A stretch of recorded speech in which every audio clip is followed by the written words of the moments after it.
Welcome, viewers at home, to another Heroes Lounge Mega Monday matchup. And joining me for the first time on one of these is Erin, Buongiorno! I is Erin, otherwise known as Tiny Toxic Tofu.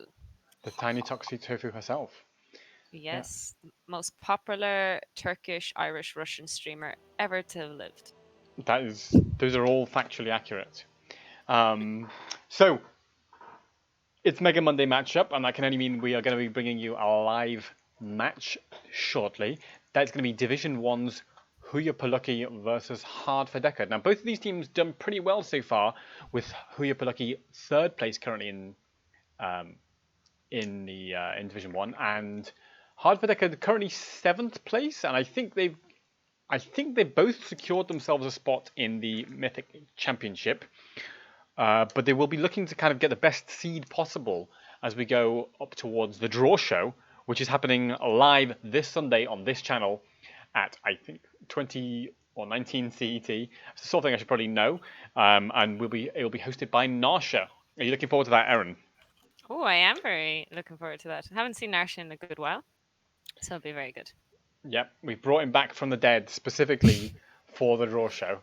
So it should be juicy and definitely one to tune in for this Sunday at some time that I've slightly forgotten, but I think it's either 19 or 20 CET. It's the sort of thing I should probably um, confirm before going live on air. That's If all you want right. more Heroes Lounge action, we've got Division S playoffs coming up in the not too distant future because we're near the end of the season. Division S playoffs on the 14th and 15th of March, and they'll be cast on a whole spectrum of channels. But back for tonight. What's going on with the map bans so far in this best of three? So far, what do we have? We have Huli Polucky, who have banned Infernal Shrines in Dragonshire, and then Hard for Deckard have banned Garden of Terror and Volsky, which means Polucky have picked a map, and they just picked it there. It is Battlefield of Eternity, a very infamous two-lane map. Battlefield of Eternity. Yeah, I think that's the third most common map, I believe. In fact, in Division 1, it might even be the second most common. Certainly very popular across Heroes Lounge. Um, so, I mean, Battlefield of Eternity, I mean, how do the teams go about drafting on this? You need to draft a good bit of race. So things like Vala, Li Ming, Hanzo, race with poke is probably the best combination. And since this is a Division 1 team, I'm expecting that the DPSs are going to be picked first, as well, usually that's what's done. Yeah. Um, so, I mean, I think that priority on the race seems like the most natural thing. I mean, Li Ming seems to have really soared in popularity in general recently. But here, particularly on Battlefield of Eternity, it's you know probably her best map question mark. It is. It definitely is. Apologies for. Yes, I was in the wrong lobby, and I'm just making the link now. Lobby link. I'll just send you a thing. I think Oh, so you I can. was creating it. Oh, I Okay. see. You were doing actual work. Nah, you I don't. was actually doing work. That's the thing. So what was I saying? Oh yeah, so yeah, I mean the Li Ming very popular here on Battlefield, so we'll probably get to see that prioritized fairly early on in the draft. Same goes for the Valor. Maybe Greymane as well. Certainly more popular in Heroes Lounge than in Storm League. But Mm. yeah, I mean, what's the idea behind that? Why is Greymane so popular in Heroes Lounge? Do you think? Well, first of all, Greyman was always a very strong hero, but in it's not the last patch; it's the second last patch. Greymane got a good few buffs, and ever since then, now the meta is just revolving around Greymane, Vala, and now with the recent buffs, Raynor. The AA meta is back, back in the good old Tassador Oriel Vala days. But pretty much now, any hero can substitute Vala. In this case, being Greymane and Raynor. So it's going to be an interesting pick, we'll say, if Greymane or Vala or Raynor is going to be picked up. Speaking about Raynor, I really want to see more Raynor because we did see a lot of them in Division S and Masters Clash being picked up. Yeah, that's true. So I mean, I think I think there's a lot of interesting factors going into this draft. But they're like it should be. Yeah, I think there's a lot of factors, and bear in mind this is kind of the top level of hots outside Division S. These are some of the top teams in Division One, which is in turn the top division. Borderline, yeah. Yeah. Borderline with Division S. This is basically what you could expect Division S players to do and to be playing. And I'm pretty sure I am recognizing a couple of Division S players here as well. Well, yeah, I mean, I know both Division S players and also a lot of these players, particularly as you'll see on the right-hand side here, are kind of lounge Division One Mythic Championship veterans. You've got Mixie there, Smaragd, Death Knight. Those are all. I think Death Knight's subbing in today for Hard for Deckard, but yeah, they are veteran players of the top end of Heroes Lounge, and so they know really what to take to Mythic Championship. But they're still actually slightly behind the Polish team here on the left. Hooye Polucky. I can't say it. Hooye Polucky. Do you even know what that means? I would love to know what it means. I have no idea. If anyone in chat does know what that name means, please do tell us. I mean, just by the way it sounds, I sort of don't want to know what it means. I don't know. Maybe that's true, actually. Ooh, a Medivh ban. That is a target ban right there. Right. Hard for Deckard are the first ones to be banning. That they're on the right-hand side, since Hooye Polucky are the ones who picked this map, Battlefield of Eternity. Medivh does not have outstanding race, but he is a very playmaking potential hero. And as a respect bans goes, I guess they wanted to get him out of the way. Ooh, and Deathwing banned. This is pretty classical. Deathwing is still pretty strong, despite being nerfed patch after patch after patch. Yeah. By the way, the chat's rightly pointed out that my the in-game screen is not quite fitted correctly there, so we will fix that. Oh. I think we'll fix it magically. But anyway, for now, yeah, I mean Deathwing, as you say, banned, and there's the Tracer. So I mean, are these target bans? Do you think so far? Yes, well, Tracer is. I'm not sure who the Tracer is on the enemy team. It could be Rutsu, I think, or it could be Dialer, but I do believe there's several Tracer players. Tracer is one of those heroes that oddly is played a lot by high tier players. There's a lot of Division S players who do play her, so it could be a target ban, but also, if something that they just don't want to deal with, they don't know how to deal with, just get rid of it. So it's always a good choice. Yeah. That does make sense, and there's the Ana prioritization on that first healer, but it does leave open that Li Ming and the Valor that we were talking about, very valuable for that race. So obviously the Ana, very impactful healer, still dominating kind of those top picks. I mean, why is that? Why is the Ana so popular? I don't know why it's being insta-locked here, the first pick. Maybe they have a comp in mind at the moment. But Ana and Malf, I guess those are the two healers that are extremely meta right now, especially since Oriel got nerfed. And we see the Jimmy pick that I was talking to you about earlier. Absolutely. So spot on call from Aaron, aka Tiny Toxic Tofu there. So the Jimmy pick, and so do teams typically go for that bonus immortal damage here on the level 1 on Battlefield, or do they go for the kind of more traditional hero damage? That's true. Well, I suppose, and then now the enemy team pick Li Ming, you could also argue, for example, Calamity build is always probably going to be the best build on Li Ming, but for the race, you could end up going Q build if you really do want to go for that race. So I don't know what the Rainer's going to do, to be honest. I didn't think about it. I think it's called Executioner at level 1, the talent. I've no idea what it's called, but yeah, but I'll take your word for it. Which does bonus damage to non-heroes. Yeah. So I mean, it could be that, or it could be looking more for the, as you say, just the hero damage, keep the general sustain. By the way, Joanna is a great response to Rain. It kind of completely shuts down almost all of his damage with the blind. I think Joanna also a very strong tank at the moment, but in particular, she's not really frightened of just running at Garrosh and saying, "Yeah, hi, I'm in your face." And as I'm fond of saying, Garrosh, once he can't throw somebody, he's kind of a bit of a sitting duck. Yes, the Johanna pick was beautiful response to both Raynor and Garrosh, so I completely agree with you there. And we see Deckard and Chen picked up. That's very spicy. I like Oh, this. The Old Man and the Panda. Sounds like the title of a novel, but it should be. Yeah, I mean, so Deckard, great sustain healing, and particularly around these kind of immortals where you've got time to set up in advance. I think Deckard's going to get a lot of value there, and of course the roots and the slows suggest to me that Raynham will go for the traditional level 1, which gives him bonus Ace attack, in the hole. ace in the hole, uh, and Deckard will synergize nicely with that. So I think that's the direction they're going with that. And Chen there to try to threaten that Anna. Deckard is a bit of a strange pick in the sense that he is quite a late game healer, in my opinion. He doesn't come online into late game because he has such big mana issues, and the potions just don't do that sufficient healing until talents are picked up to boost them up a little bit.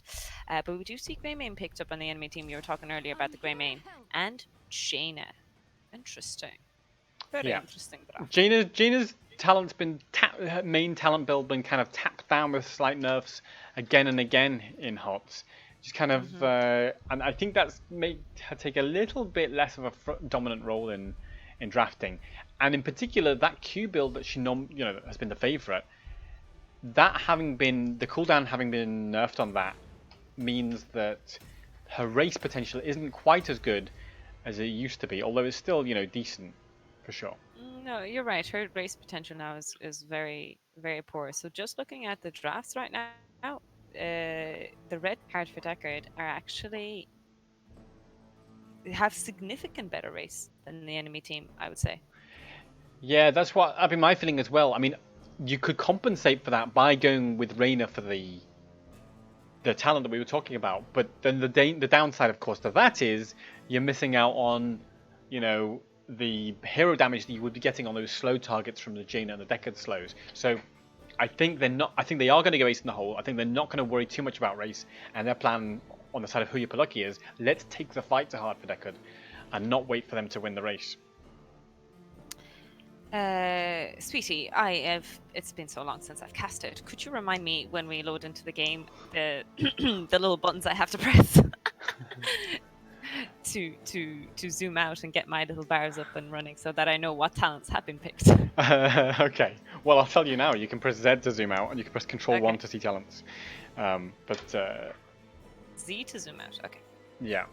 In fact, we're going in right now. Let's go. All right, yo. On the blue side, on the left-hand side, we have Hooye Polucky. We have Rudzu on Chen, Zardas on Jaina, Diller on Deckard, Cecibus on Garrosh, and Balser on Jimmy. And in the red corner, for hard for Deckard, it's Death Knight on Joanna, Mixid on the Anna, Raku on Liming, Smaragd there on the Greymane, and Dimson on Leoric. Okay, level 1 talents are in already, so Raynor still not quite picked it. Maybe they're actually weighing up these options, thinking, do we have enough race? I really strongly suspect they'll be ace in the hole just because of the draft they've got. Exterminator. Dun, dun, dun, dun. You were right, Exterminator to going for that extra race, and yes, he does a lot of race with it, by the way, a great deal. But it means he's not doing as much hero damage, particularly not as much bursty hero damage. Oh, big setup sleep there by the Anna. And, Garrosh could be throwing that... deleted. That mate just completely evaporated from the map. What I like about that is that the Jaina Blizzard was placed there in advance of the Garrosh throw. The knowledge from these teams. Jaina Blizzard was there, Garrosh was like, right, now I'll put something inside it. And it was Liming and she got destroyed. Liming, by the way, went for the power hungry to go for the globe talent. The standard fare, pretty much. Joanna going for the iron skin, not for the poke healing of Laws of Hope. So yes, really trying to say I can run up to Garrosh all day long with my D, and wiggle my big D in his face as they go contest on this objective. Garrosh does have the throw available, but Joanna's got the iron skin, so he can't throw her off. Now he can though, but has Garrosh paid the price there? Down to 188 HP, has to run away, but Death Knight's in the back line starting to peel. There's a big peel, and Reina just gets away with the lowest amount of HP, but Garish is still in so much trouble. Run back to the potion, Garish, run back! Gets the potion, and he possibly gets away with the Ana negative healing. Oh! Almost got away. Garrosh really trying to push oh, but Li Ming, they're not there. Wow, 1 for 1 actually. A turnaround. The Reina's chasing. And bear in mind, he doesn't have the bonus attack damage on heroes. He turns on his E, but it's not enough to stop Smaragd taking him down a peg or two. Wow, I'm very surprised by the amount of brawling going on in the first 2 minutes of the game. Yeah, meanwhile, Chen and Lyric just sort of calmly saying hi to each other, saying, oh, you know, let's shake hands, agree not to fight too much. Yeah, the Garrosh, I like the idea there from Cesopus, really pushing on the edge of the hero, not taking the potion too early because he was trying to get more value from that armor. But the problem is, of course, eventually there's just so much damage coming out from the red team. He did fall down. Level 4s are in. Both teams are taking camps as per timing so that these camps push during objective. This forces both teams to make a decision. Do we defend? Do we push with the camp? Or do we race? Or do we defend objective? There's so many choices to make, and timing these camps is what basically pressures or forces the enemy team to decide this. Yeah, but now this is where the race potential of the red team could come into play. As we talked about, the Reina does have juicy race potential. Now he's gone for that That's true. Exterminator. But oh, it looks like, yeah, like we were talking about, the blue team potentially edging for a fight, but actually it's hard for Deckard, who are in the defensive position here, trying to zone off the Jaina. There's the Li Ming orb! 145 HP, but Joanna's been thrown in response. Johanna was thrown into the back, and it looked like it was a scary moment for Jaina, but instead Johanna got completely shred there by Reina and Jaina. That was fantastic play there by Garish, timing the D, knowing that it was down, and even the sleeps and the healing from Ana was just not enough. Yeah, and bear in mind that the Joanna here being played by Death Knight, you know, a veteran, a lounge tank veteran for sure, one of the best tank players in Heroes Lounge, and still the Garrosh just patiently waiting and going for that outplay. So great performance there from Cesopus. And that has secured the first half of that Immortal for Hooye Polucky. But here comes the counter engage. Dimson goes in, gets the suck onto Garrosh, and they're going for more. Garrosh is going to get away easily with the potions in his path, healing him greatly. The red team are in such a good spot. They can defend, they can race. Greyman has now gone to race. This is the perfect opportunity for the blue team to step up and take a 5v4. Yeah, and they're going to do that right now as Chen runs in onto Ana. That's the backline dive threat that we were talking about in the draft. But Mixie manages to step away from there. Greyman wants to get some race done, but on the other hand, he doesn't want to leave his team. 45, and there's the Ming combo onto Garrosh, trying to catch onto him. The Lyrics suck. Can they get the first kill? They can't. They cannot. Everyone is staying alive except for Deckard, who just got obliterated. And possibly a throw here by Cesopus. No, it's not. This probably doesn't mean that the red team are going to get it. The Immortal is just too low. They're going to poke it down, but at least they have a good position for a defense, especially now that Garrosh has died. Yeah, and Jaina might die as well. Oh, a cheeky half here from Shardos 182 to get away with that. But that does mean that the first objective goes over to Hooye Polucky, and as you say, with Garrosh dead, maybe Hard for Deckard can defend this pretty easily without too much threat. Yes. Oh, big sleeps. These sleeps have been very scary and are a great setup for Ming, because if the team does not focus on them, doesn't right click them, doesn't wake them up, that Ming will be able to blow them up with her Calamity that she's picked up on level 7. Yeah, Chen thinking about a flank here though, maybe going to punish the Ana and the Ming for stepping up too much. No, here's the triangle from Deckard, nicely dodged there by Hard for Deckard. And there's the potential counter engage, starts putting the pressure on, but in comes Lyric, potentially has the suck available to put onto Chen. The damage is coming out onto Reducer, but gets thrown to safety by Garrosh. Very nice engage, very nice counter engage, and very nice escape by the blue team. So that was played very well by both teams. They were able to respond very well. Ooh, and the red team is thinking about taking this camp. This is a very cheeky play. Yeah, this is nice because they did rotate the Lyric after all up to top lanes. They might as well get some pressure with it. And that's going to be the top camp, and then I assume Lyric's going to go back to the bot lane to soak. Very interesting level 4 on the Jaina, did you notice? I didn't notice until you just said it now. A frost armor, yeah, that's to defend. That's entirely to deal with the Greymane, basically. Um, It is. and yes, it will. It is nice to have the block against the Greymane, and of course to slow him when he charges in. Exactly. But it does mean that she gives up even more of the race potential. But although it gives up the poke talent where the Q can go through the pierce, Exactly. so maybe that means that her poke can be body blocked by, for example, Joanna more easily. There's only 3 people here for the red team up in top lane. I don't think they're going to be able to defend, and this is how the fort goes down. The blue team are slightly ahead in XP, but relatively, even enough.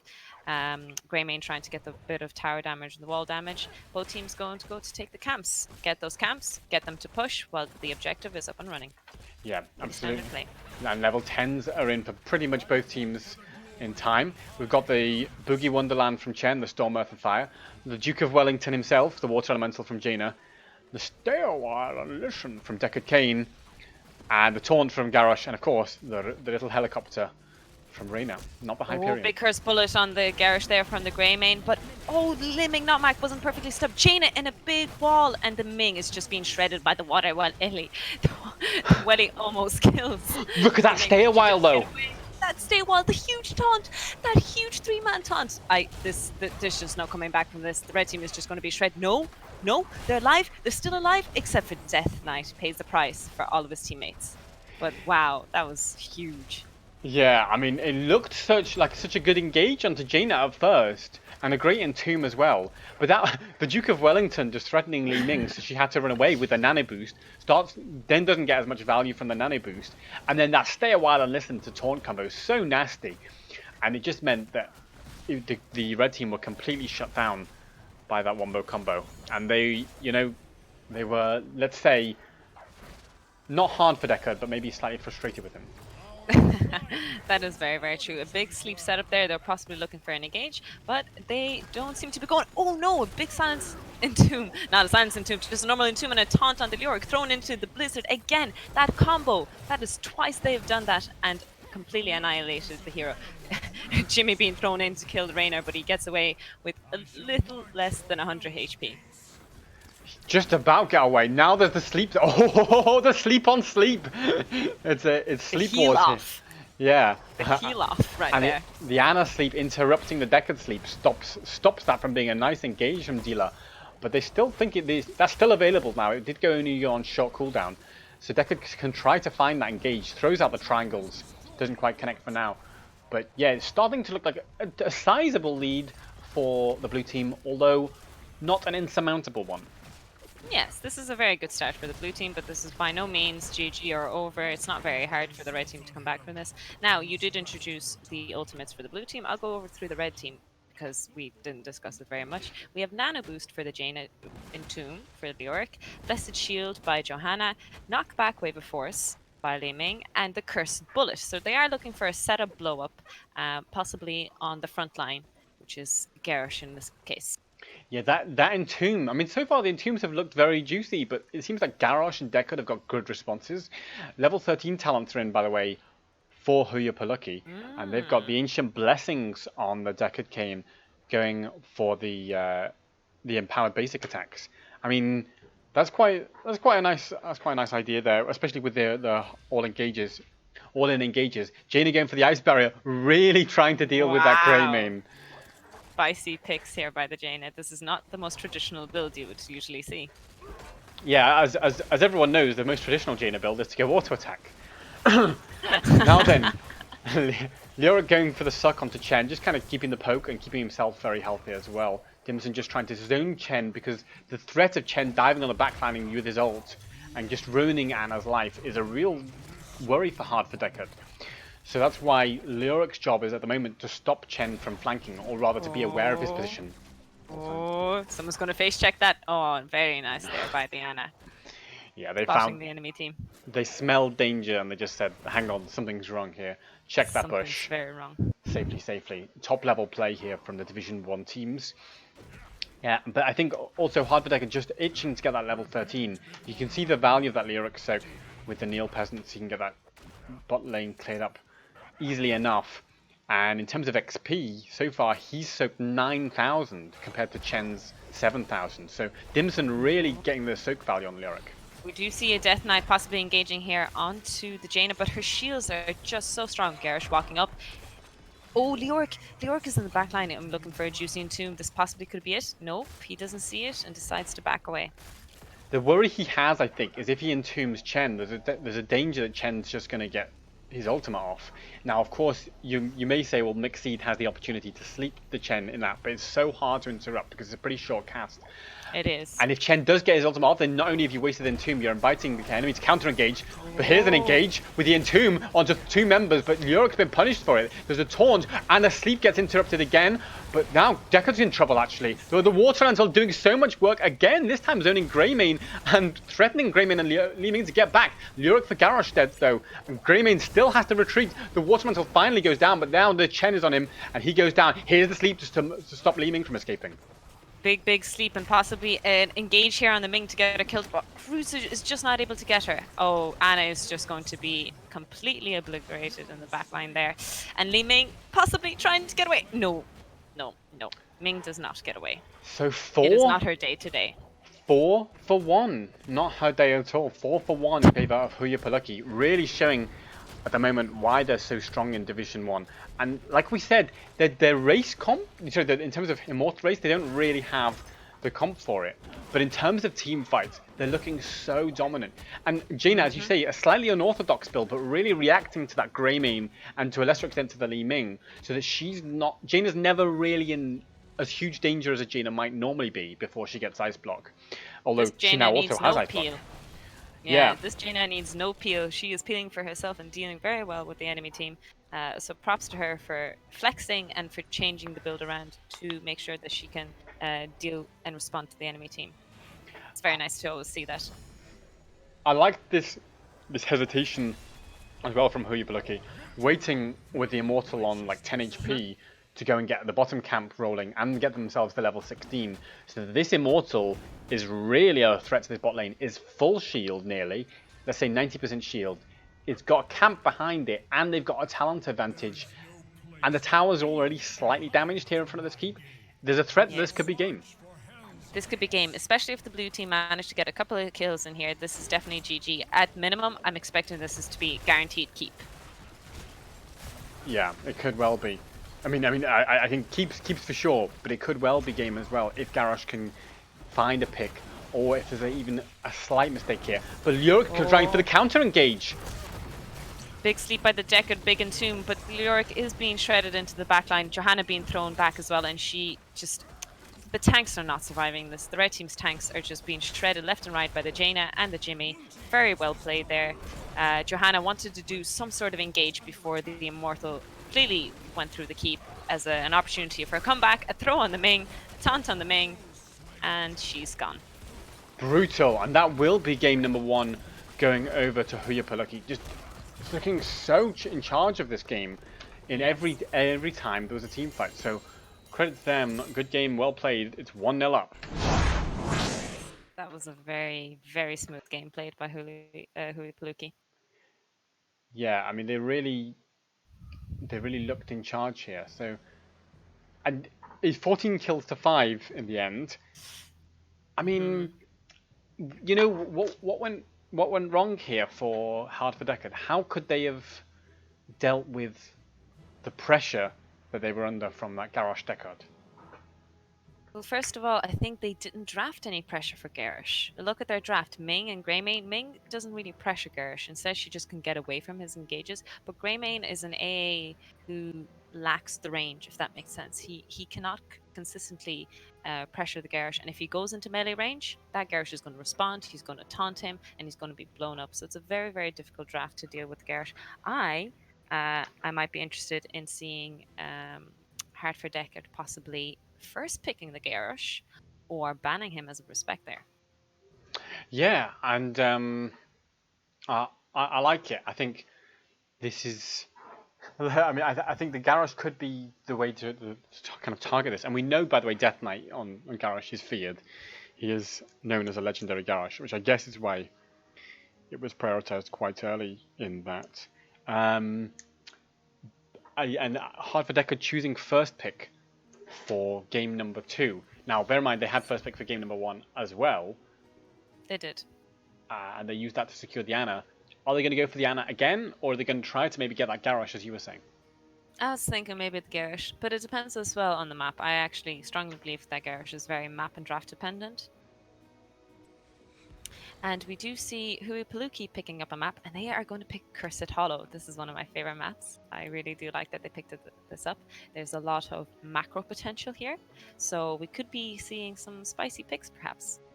Yeah, this is a very strategic map for sure. I mean, the question is, what do the teams go for here? Like, if you're on hard for Deckard, you're going to be feeling a little bit under pressure. Do they want to pull out something a bit exotic for Cursed Hollow? Do they want to pull out something a bit more macro focused? Maybe we've talked about maybe a Samuro or an Abathur. Are those going to be kind of the go-tos for hard for Deckard here? I do tend to know a lot of the Samura one tricks. I don't know why I do know them, but I don't recognize anyone here. Albeit you don't have to be a one trick to play Samura, if that makes sense. So perhaps someone else has been practicing and is going to pick them up. Is everything all right, Karis, with you? Yes, I'm just fixing some technical issues. But we're still live and Oh, okay, we're still live. That's the most important. And we can still make it seamless for the viewers. We can still see Abba picked up here, regardless if they pick up Samura or not. Abathur is definitely a very good pick, but it's also a pick that can be responded very well. So if you insta-lock the Abathur, the enemy team can respond with a very heavy push comp. Something like Zarya, or not Zarya, something like Sylvanas. Vikings even is counter to Abathur. And after the nerfs with the XP changes, both Abathur and Vikings require a lot more mechanical skill to pull off what they used to be able to pull off, if that makes sense. Yeah, I agree with that. I think that makes a lot of sense. And so, but I mean, these are players with with great mechanical skill. So I think they won't be too frightened of that as such. So, I think we could see basically anything in this draft, and given that the map has been picked by Hooye Polucky, you've got to get the impression that they probably have more of a plan going into it. Exactly. Maybe we'll see many bans on some globals. Perhaps a ban on Dahaka or Falstead. Anything can happen. Yeah, I think it should be spicy as we are warming up for game number 2 in this best of 3. And let's head into the draft here on Cursed Hollow. If only there wasn't a delay. Okay, I was sort of expecting it to transition nicely there, but okay. But we fail, just like we do in life. But that's okay. So Cursed Hollow. There we go. Smooth. Seamlessly.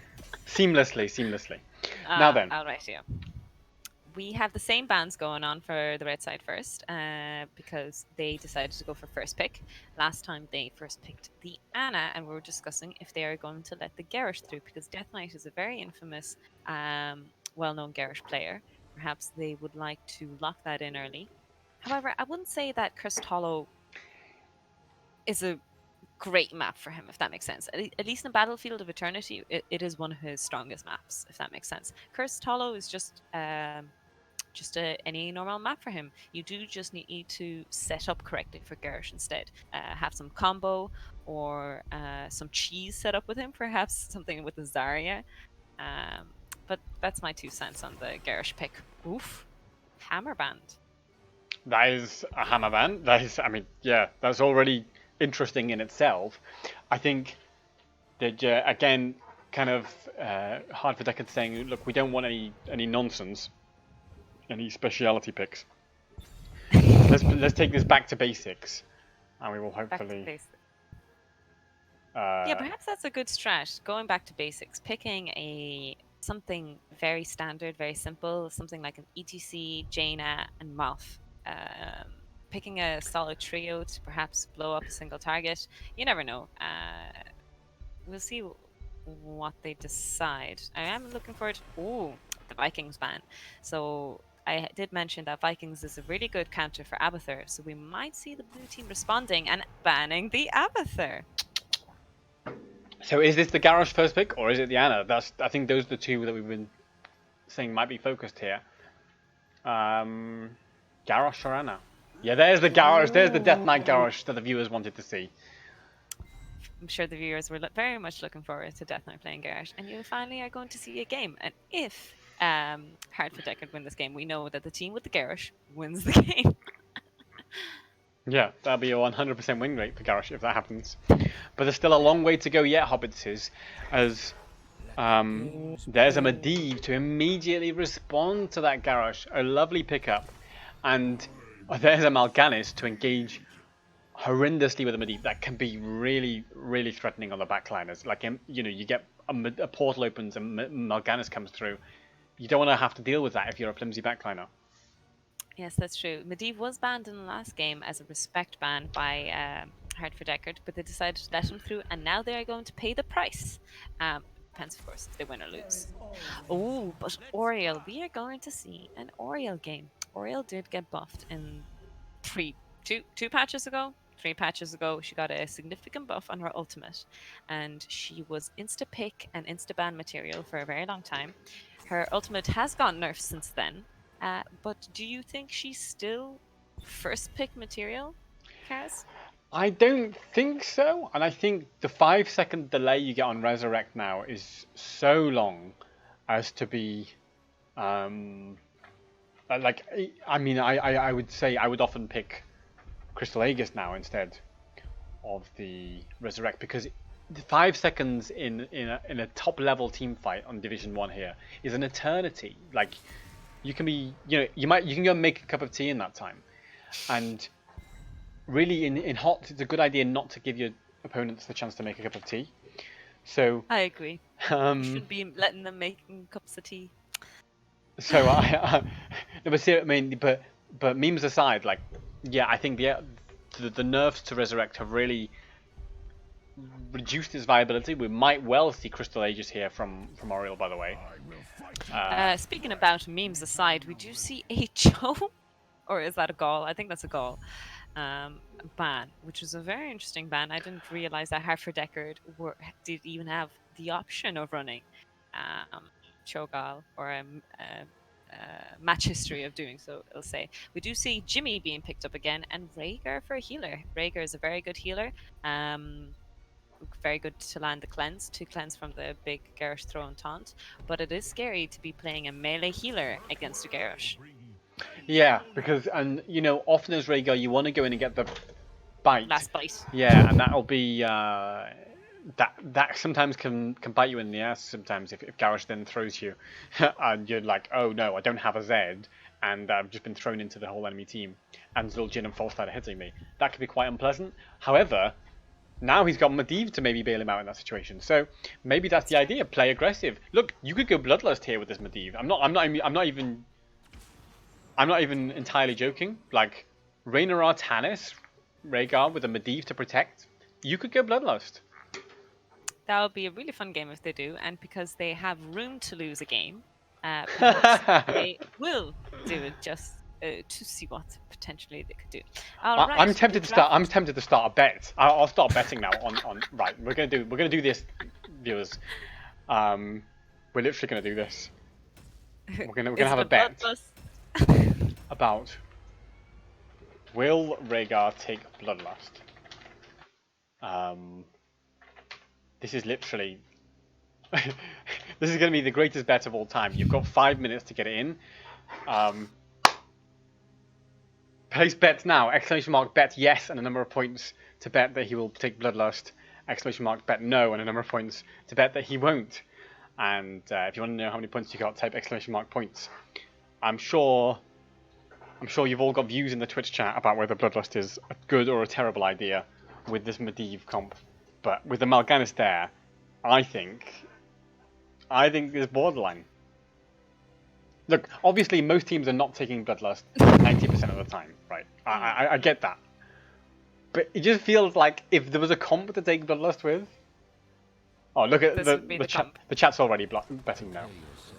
So, let's go into game number 2 in this best of 3.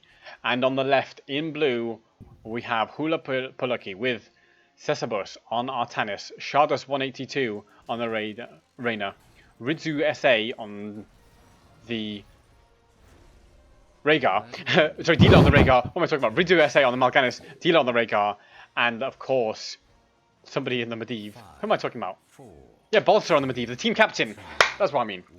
There we go. Good job. On the right-hand side on the red team, we have Heart for Deckard. We have Death Knight on the infamous Garrett. We have Dimson on Chen, Smargard on Falstead, MXD or Mixed on Oriel, and Riku playing the Zul'jin. Okay, I've just determined the points are currently disabled, so thereby running my bet. But in goes the sleep onto Muxeed and gets that Oriel first pick already. And that's a massive early game kill using that Medivh value. And from Medivh value and a huge swap there by Cesabus. Great play. Notice that the roles have changed around. Cesabus playing Garrosh last game as the main tank, and now he's playing the offlaner. I'm really disappointed that people can't bet on whether he's going to take Bloodlust. Okay.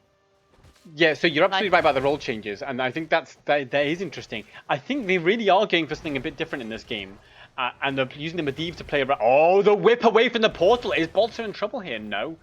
Runs to safety though, so it's a nice idea to whip him away from that portal, but it didn't quite result in a kill on Medivh. If he did get a wall stun and some sort of possible angle, that would have been a guaranteed kill. And bye-bye stacks. Bye-bye 13 stacks, might I add. That is a lot of Medivh stacks already. Yeah, for 1 minute into the game, that is a lot. It's because that early game brawl was so effective for the blue team. And everyone was clumped up on the red side, and Medivh got a good chunk of stacks just out of that alone. Zul'jin and Oriel going straight for the siege camp, getting it rolling early, getting the cooldown early. Exactly. Zul'jin was a very interesting pick. We talked about the meta of AA, Raynor, Greymane, Vala. I felt like there would have been a bit better picks than Zul'jin, because Zul'jin is such a late game hero because he needs to get those stacks. Ooh! But a possible whip here. Oh, if that whip was any longer, that Jimmy would have gotten a big spanking on the wall and possibly dead. A big spanking was denied though by Shardos 182, who declined to be whipped all the way to the wall on this occasion.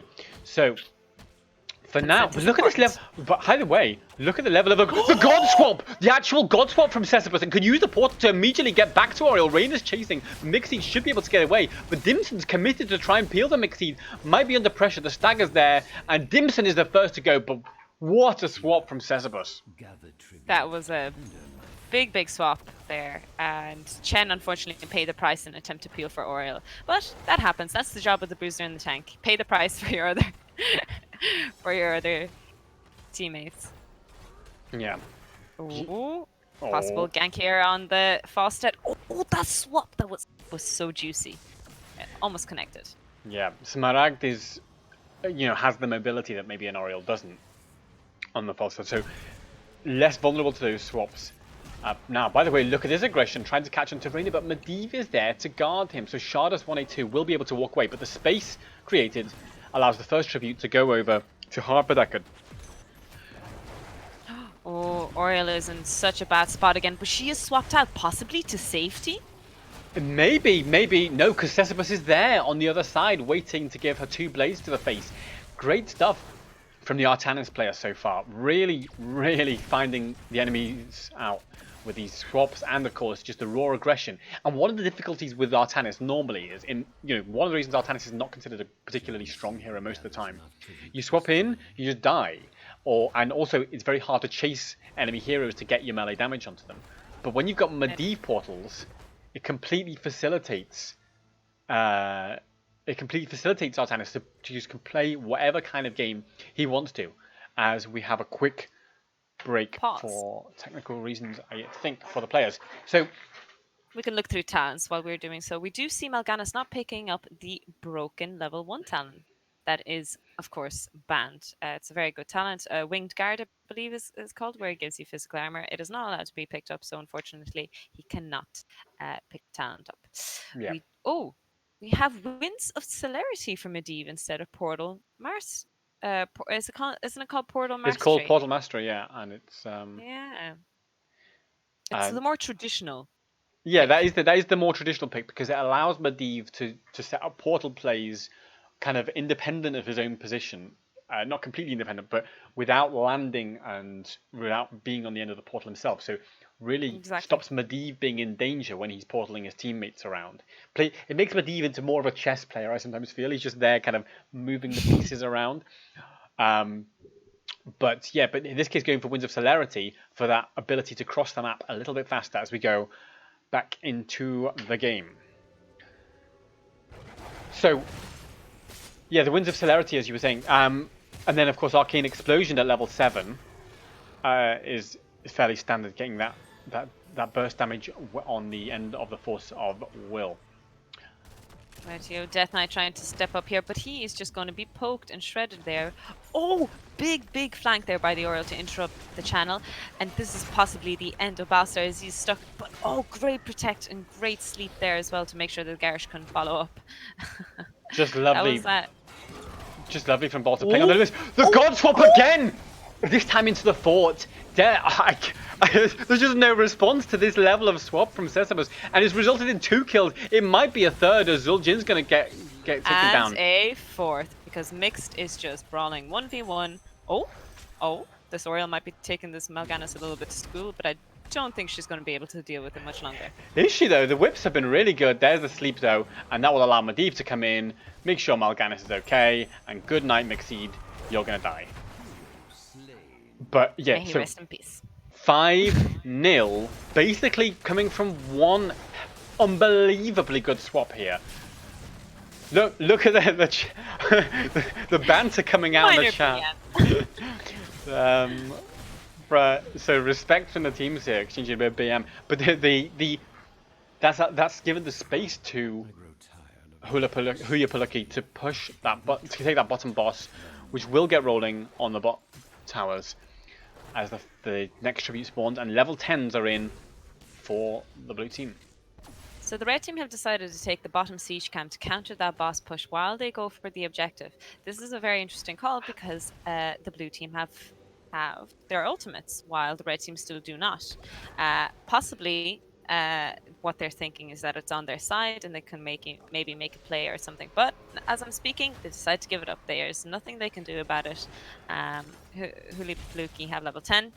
Give it to them. Get level 10 and fight for the next objective. Yeah, I think it was actually well arranged by Hard for Deckard as they go in looking to catch Reyna here. Medivh does have the protect available. There's the sleep onto Garrosh, and it's resulted in a kill. And the swap this time into the fort. They're putting 4 through the portal just to try and get the kill. Has Rhaegar been left without a portal? He's like, hey guys, you've left me alone. And he doesn't have Ancestral because he used Bloodlust. Exactly, and that's the. So if you place bets on the S, tough because there was no betting because the point system is not working at the moment. But yeah, that's ultimately. You were very happy. I'm pleased because the Bloodlust has come out, and it is the comp for it. Yuck, Bloodlust, portal in, aggression, dead, bang. And this is looking like a very confident Hooye Polucky here in game number 2. On Mega Monday matchup. The protection though, the gust to try and split him off. Artanis exposed, but the Mal'Ganis just sleeps forever. And the taunted turret Mal'Ganis ult though, the God swap this time onto Zul'jin, but he has his Taz Dingo available. Chen tries to barrel out to safety, but yes, he can barrel out, but that means his teammates are left behind. Zul'jin's dead, Garrosh is going to be dead as well, and maybe there's going to be more as Artanis looks for another swap. Tannis did look for another swap, but the very good Crystal Aegis there, as you were saying, onto the false side to protect him. But the Medivh might be able to kill him. Rhaegar does go down, so this is a really good chance for the red team to have a minor comeback, unless Falster dies like he just did there. Mixed is finding himself in very weird places these days. And Dimson will go down as well. So again, it's a 5-0. Oh, no, it's 5-1 team wipe. I was going to say 5-0 team wipe. It's 5-1 this time. So, okay, yes, there are some kills that are coming out from Hard for Deckard here. They are getting some value, but it's just not enough to deal with this relentless pressure of the Artanis Mal'Ganis. And it looks like, yeah, very much looking in control of this game. Although, of course, still not over, and Hard for Deckard have cleared that boss in the top. The boss has been cleared in the top lane, and all keeps are still standing. This isn't anyone's game still. Oh, big throw on the Medivh with the taunt follow-up, but the Protect is long enough there to protect him. Huge knockback, but the Medivh ley line is going to let him get away. I just cannot believe this Medivh's getting away with absolute murder. The garage throw, the barrel away from the portal, perfectly executed from Hard for Deckard, but it's just not enough. Bolter's still under pressure though. Cesabus whipped away from the portal, but swaps himself back in. Now Chen hides in the Aegis. They're trying to kill Dimson. He might be able to get away using the stag, keeps himself alive for now. Mal'Ganis comes in, puts to sleep, starts running away. This is now Hooye Polucky on the retreat as Garrosh chases, tries to catch Mal'Ganis, and I think they can't catch any more for now. Possible swap there that could have turned the tide if it did land, but that was a very interesting gameplay there. Both teams just responding so well, to be honest. First of all, the Garrosh and the Oriel doing everything they can to isolate the one hero they do get a throw on, but the portals, the Protect, the sleeps by Mal'Ganis even to try and peel for his team, everything is just synergized very well to respond to this Garrosh throw. Now we know a draft that can deal with Garrosh throws, ladies and gentlemen. Razor sharp execution from both teams. That's the thing, is Hard for Deckard, as you say, doing those great combos where they throw somebody in, whip them away, barrel them away from the portal. Exactly the way you should be playing against those portals. Perfectly executed from Hard for Deckard. But it's just not enough. Now, there's partly because of a one-level deficit, but really, it's just because Hooye Polucky are so well coordinated, and the Artanis is so godlike at surviving. By the way, as well as Balthus Medivh. But, oh, hang on, is this a portal engage onto Smaragd? No. Sensibly gets away. Well played Smaragd to spot that coming a mile away and sit well back. Death Knight, though, he is Garrosh, but he could be under pressure. Oh, big throw on the Mal'Ganis there. Possible taunt, but a huge sleep. The Gust there to isolate the Gash. Could this possibly be a kill on Mal'Ganis finally? He's just getting knocked and knocked, but he manages to get his ultimate off. And the whole blue team is just surviving this amazing engage. Very well played. And they're going to get this keep. This keep is going down, and there's nothing they can do about it. Yeah, and I mean, by the way, they're still sort of looking for more. I love the dynamism coming out from Hooye Polucky. Mal'Ganis gets completely split from his team by like 2 screens distance, and what do? They press Bloodlust and chase after him and try to save him, and do it successfully, by the way, partly helped by a phenomenal leyline seal again from Bolster, who is just, again, he's playing chess without the portal mastery. He's playing chess on his feet, and this is brilliant play from Bolster on the Medivh. Now, they're looking for another fight. Try to catch onto the Zul'jin, thrown to safety by Death Knight. Now the stun onto Medivh, the taunt to follow, the Chen splitting them up, trying to get value, but Oriel has to hide in the Aegis for now, and Chen will leave Oriel behind. The Gust is too little too late, and 1 down. The Gust is a little too late, unfortunately, and Mixed found himself on the other side of the map. Bossa, sesa, bossa. It seems that everyone is absolutely worshipping this Artanis play, and I do for that matter as well. That this Artanis play is just incredible. It's just, here's the point that I'm trying to make, that Artanis is not a meta pick in any way. He is so off meta as a bruiser, and playing him so well and getting him so much value is just so impressive in my eyes. Yeah, I mean, I think that it can't be overstated, like how much normally if you play Artanis, most of the game will be spent dying. Like, you try or just being kited.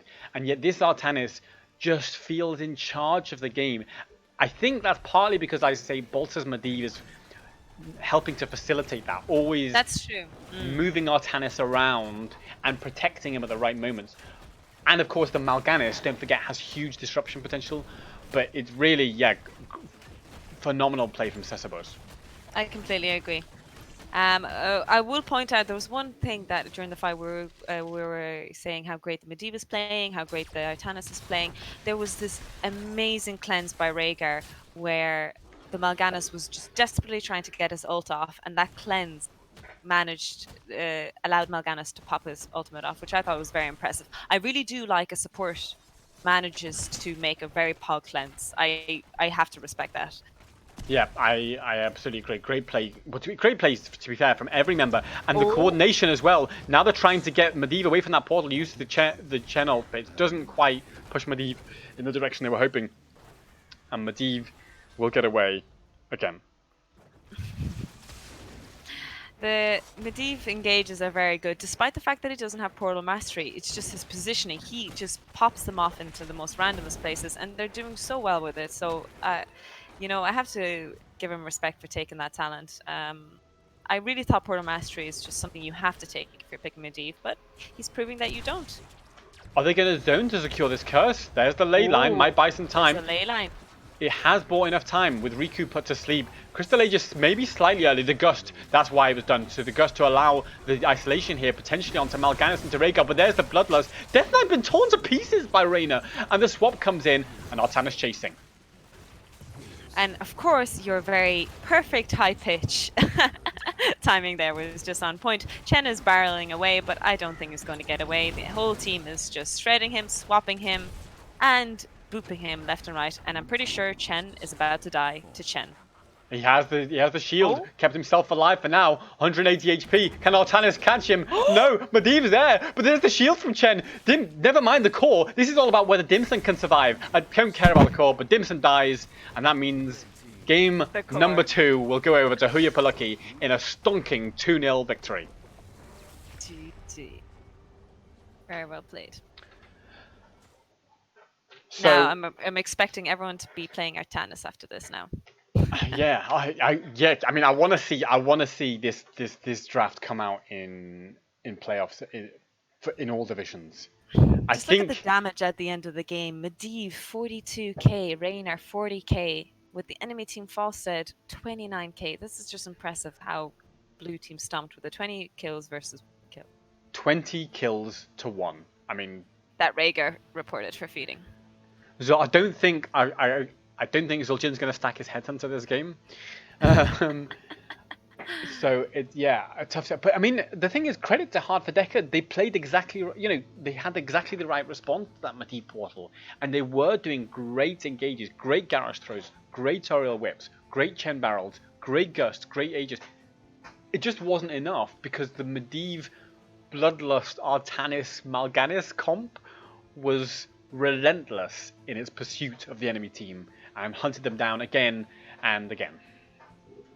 You're completely right. I agree. They drafted to respond to it, but that enemy team just knew what to do. It was very well played by them.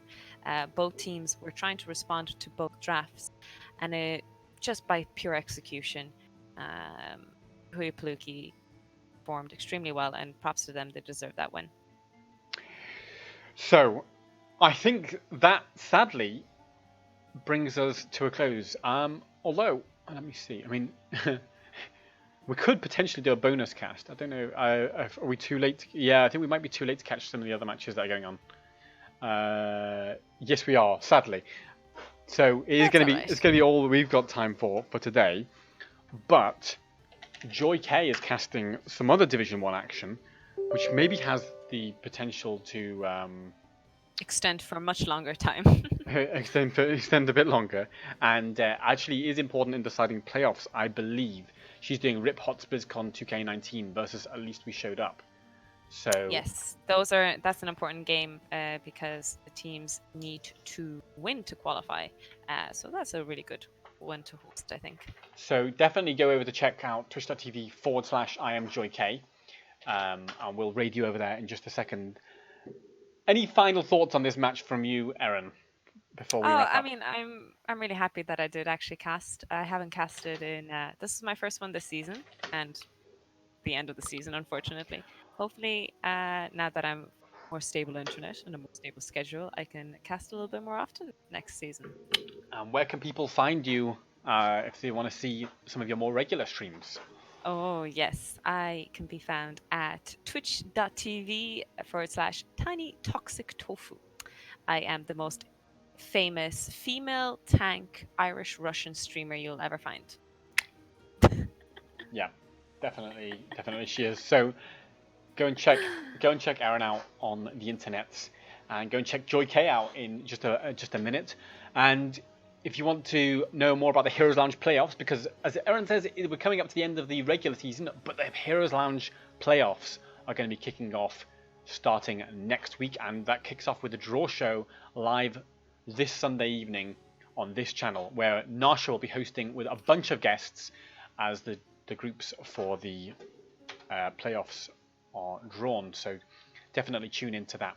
But for now, it's all from us. So any final words, Erin? Thanks a million for inviting me to cast this. I was very happy to do so. And hopefully we'll get to do this more. Thanks a million, Chris. Yep. Thanks everyone, and good night, and keep watching Heroes Lounge.